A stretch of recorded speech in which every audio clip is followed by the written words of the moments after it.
নমস্কার, আমার নাম নবনীতা ভট্টাচার্য। আজকে আমি যেটা বিষয় নিয়ে কথা বলতেছি সেটা মূলত ক্লাইমেট ফার্স্ট।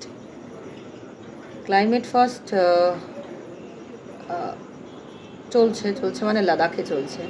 সেলিম ওয়াংচু লাদাখের জন্য অনশন করছেন কিছু জিনিসের দাবিতে। সেই দাবিগুলো আমার আপনার ক্ষেত্রে অপ্রাসঙ্গিক মনে হতে পারেই, কিন্তু লাদাখের জন্য সেটা ভেরি মাচ প্রাসঙ্গিক। এবং লাদাখ কেন, আজকে ছত্তিশগড়েও এরকম একটা ঘটনা ঘটছে যেখানে জঙ্গল উপড়ে ফেলে মাইনিং হচ্ছে, কোল মাইনিং হচ্ছে, প্রায় 30,000 গাছ কাটা পড়েছে শুনছি। দেখুন, এগুলো আমার সব শোনা কথা, ভিডিওয়ে দেখা কথা। আমি সেখানে উপস্থিত হতে পারিনি, কিন্তু সেখানকার লোকের আবেদন, অনুরোধ সোশ্যাল মিডিয়ায় অহরহ দেখতে পাচ্ছি। তো একদিকে লাদাখ, একদিকে ছত্তিশগড়, এই যে বিভিন্ন জায়গায় আমাদেরকে এবং আমাদের পরিবেশকে যে সরকার বেচে দিচ্ছে, তা কার অনুমতি নিচ্ছে সেইটা আমার জানার দরকার আছে। অনুমতিটা কার নিচ্ছে? দেশটা তো আমাদের, দেশের জল, হাওয়া, মাটি সব আমাদের। তাহলে এই যে ক্রমাগত এগুলোকে উন্নয়নের নামে বেচে দেওয়া হচ্ছে, দিয়ে দেওয়া হচ্ছে কর্পোরেটের হাতে, তো সেগুলো তো কারোর নিজস্ব অধিকারের মধ্যে পড়ে না। আমরাও তো অনুমতি দিইনি। এবার যে অঞ্চলে সেই অঞ্চলে মানুষ থাকে, তারা কি অনুমতি দিয়েছে? দেয়নি। আমরা জানি আমাদের এখানে সিঙ্গুর হয়েছে, হ্যাঁ, দোফসলি জমি তুলে দেওয়ায় আমরা প্রতিরোধ করেছি। সেই প্রতিরোধের ফল কে ভোগ করছে বা সেই প্রতিরোধে কারা সাথ দিয়েছে বা দেয়নি সেটা আলাদা রাজনৈতিক প্রশ্ন। কিন্তু আমরা দেখেছি দোফসলি জমি নেওয়ায় মানুষ সেখানে একটা প্রতিরোধ তৈরি করেছিল। তার মানে এই প্রতিরোধগুলো তৈরি হয় যখন মানুষ দেখে তার জমি ভিটে, তার সুরক্ষা, তার চাকরির সুরক্ষা নিয়ে সরকার ছিনিমিনি খেলছে এবং সেখানে বিন্দুমাত্র তাদের মত নেই এবং সরকার সেই মতের পাত্তাও দেয় না। তখন তো প্রশ্ন করতে হয় যে এই জমি, এই জল, এই মাটি, এই বাতাস এ কার? শুধু সরকারের একার না। আর সরকার কি? সরকার হলো আমরা যাকে মনে করছি যে আমাদের জীবন যাপন, ভরণ পোষণকে স্মুথ করবে। কিন্তু সে যদি আমার মাথার উপরের ছাদ কেড়ে নেয়, পায়ের তলার জমি কেড়ে নেয়, তাহলে আমরা কি করব? এটা তো আমাদের ভাবতে হবে। তাহলে অনশন করবে। সেলিম ওয়াংচু যেমন অনশন করছে, তার সঙ্গে আজকের দিনে দাঁড়িয়ে প্রায় 3,000 মানুষ অনশন করছে। রবিবার দিন সে ডাক দিয়েছিল যে যেন তাকে সাপোর্ট করে যেন আমরা একদিনের অনশন রাখি। আমার প্রাসঙ্গিক মনে হয়েছিল, আমি একদিনের অনশন করেছি। শুধু আমি করিনি, সারা ভারতবর্ষের বহু প্রান্ত থেকে এই অনশনে সমর্থন করে অনশন করা হয়েছে। এবার কথা হচ্ছে, এই করতে করতে দেখলাম ছত্তিশগড়েও এরকম একটা ঘটনা ঘটছে, যেখানে আদানিকে বলা হচ্ছে সেই জমি বিক্রি করে দেওয়া হয়েছে এবং বিক্রি না হোক, সেই জমি দেওয়া হয়েছে এবং সেখান থেকে কোল মাইনিংয়ের কাজ চলছে, যেখানে জঙ্গল, আদিবাসী এবং জনজীবন এবং জঙ্গলের জীবন ব্যাহত হচ্ছে। তা যদি আপনারা মনে করেন এগুলো যুক্তিপূর্ণ হচ্ছে না, বা আপনারা যদি মনে করেন না উন্নয়নের স্বার্থে এগুলো হওয়ার দরকার, তাহলে পরবর্তী পরিস্থিতি বা পরবর্তী প্রজন্ম যখন প্রশ্ন করবে কেন এগুলো করা হয়েছিল, কেন এগুলো সামলানো হয়নি, তাহলে তার দায়িত্ব কিন্তু আমাদের নিতে হবে। যদি আমরা মনে করি না এটা উন্নয়ন, কি করে হয় এরকম করে উন্নয়ন? মানে আজকে আপনি রাস্তা দিয়ে ভালো গাড়ি চালিয়ে চলে যাবেন বলে সেখানকার জঙ্গল কেটে রাস্তা বানানো হবে, সেখানকার যে মানুষ আছে, প্রান্তজন মানুষ আছে, তাদের উৎখাত করা হবে। এবং তারপরে আপনারা যদি মনে করি যে আমরা সেখান দিয়ে গাড়ি চালিয়ে চলে যাব আরও উন্নয়নের দিকে, তাহলে কিন্তু সেই উন্নয়নের চাকা ঘুরে, সেই গাড়ির চাকা ঘুরে আবার ফিরতি পথেই আসবে যেখানে দিয়ে উন্নয়নটা শুরু হয়েছিল। মানে আপনি কত দূর যাবেন? পৃথিবীর বাইরে তো চলে যেতে পারবেন না। তাহলে আমার মনে হয় এগুলো ভাবার আছে।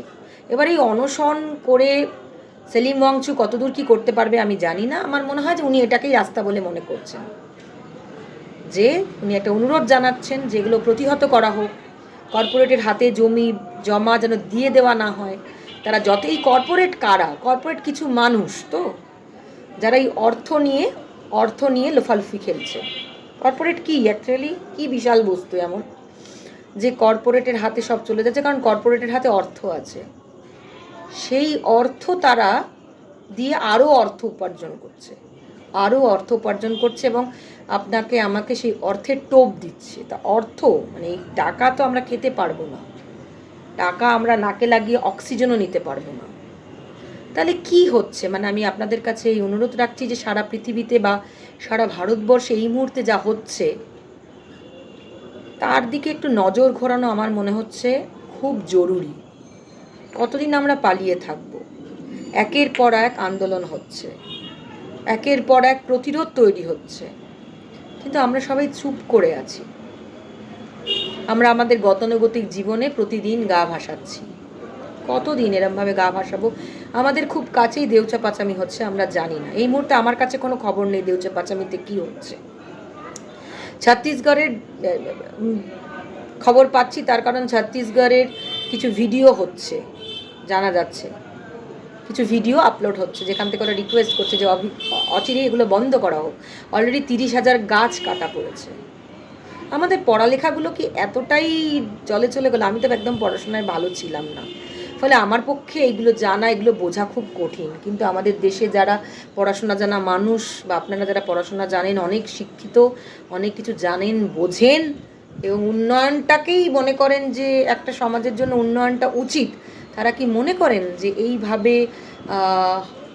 জমি জমা কেড়ে নিয়ে উন্নয়ন হয়? আমি জানি না। আমি আপনাদের কাছে এই প্রশ্ন রাখলাম, আশা করি এর উত্তর আপনারা খুঁজবেন বা আপনাদের কাছে আছে। এই যে সরকার কর্পোরেটের হাতে সব বিকিয়ে দিচ্ছে এবং আমরাও মনে করছি এই বিকানোর মধ্যে উন্নয়নের আনন্দ রয়েছে, বা আমরাও সমস্ত অর্থের বিনিময়ে কিনতে পাচ্ছি। আমার মনে হয় যেটা আমাদের খুব ভুল ধারণা। অর্থের বিনিময়ে আমরা হসপিটালের বেড কিনতে পারি, ডাক্তার কিনতে পারি। ডাক্তার কিনতে পারি মানে পয়সার বিনিময়ে একজন ডাক্তারকে আমরা হায়ার করতে পারি চিকিৎসার জন্য, কিন্তু আমরা কি আমাদের প্রাণটা কিনতে পারবো? এর গ্যারেন্টি তো ডাক্তারও দেবেন না। তিনি শেষ পর্যন্ত বলবেন সবই তেনার হাতে। তেনাকে তো আমরা খুঁজে পাই না কোথাও। তো আমার মনে হয় ভাবার সময় আছে। অবশ্যই দীর্ঘদিন মণিপুরের ইরাম শর্মিলা চানু দীর্ঘদিন ধরে অনশনে ছিল, তারপরেও মণিপুরের অবস্থাও তো একই রকম। ওদিকে কৃষক লং মার্চ, কৃষকদের তার দাবি দাওয়া নিয়ে এখনও লড়াই চলছে। কিন্তু আমার মনে হয় এত যে প্রতিরোধ আন্দোলন গড়ে উঠছে না, আমার মনে হয় এবারে আমাদের বোধহয় নিজের ক্ষেত্র ছেড়ে সংগঠিত হওয়ার আছে, মানে এক হওয়ার আছে। অ্যাটলিস্ট সবাই মিলে একটা কিছু করার আছে। জানি না সেটা এই নির্বাচনের মাধ্যমে হবে কিনা, কিন্তু এই নির্বাচনের মাধ্যমে হলে আপনি কি করবেন? কাকে নির্বাচিত করবেন? প্রত্যেকেই তো নিজের রাজনৈতিক দলের বড় খেলোয়াড়। তো আগামীতে আশা করি আমরা কিছু সংঘবদ্ধ কাজ করতে পারবো, এই আশা রাখি। তবে এটুকু আরও বলবো যে চেষ্টা করবেন প্লাস্টিক বর্জন করতে। অবশ্যই প্লাস্টিক ব্যবহার করবেন না, এটা আমার তরফ থেকে আপনাদের সকলকে রিকোয়েস্ট। প্লাস্টিক প্লিজ ব্যবহার করবেন না, কোনো ধরনের প্লাস্টিক ব্যবহার করবেন না। ব্যাগ ব্যবহার করুন, বিভিন্ন ধরনের চটের কালারফুল ব্যাগ ব্যবহার করুন, কটনের ব্যাগ ব্যবহার করুন। আমাদের এখানে গড়িয়াহাটে ওরকম অনেক ব্যাগ পাওয়া যায়। আপনি আলু, পটল, মাছ, সবজি এই সমস্ত কেনার জন্য আলাদা আলাদা স্টাইলিশ ব্যাগ ব্যবহার করুন, কিন্তু প্লিজ প্লাস্টিক ব্যবহার করবেন না। প্লাস্টিক ব্যবহার করবেন না। চারিদিকে কি হচ্ছে, কেন হচ্ছে, এগুলোর প্রতি একটু জোর দেন, যদি একটু খেয়াল রাখেন, তাহলে মনে হয় আগামী প্রজন্মকে আমরা শুধু টাকা না, একটা গোটা পৃথিবী, সুন্দর পৃথিবী, একটা ভালো ভারতবর্ষ উপহার দিতে পারি। নমস্কার, ভালো থাকবেন। আগামীর আশা নিয়ে আজকের এই ব্লগটা আমি শেষ করলাম।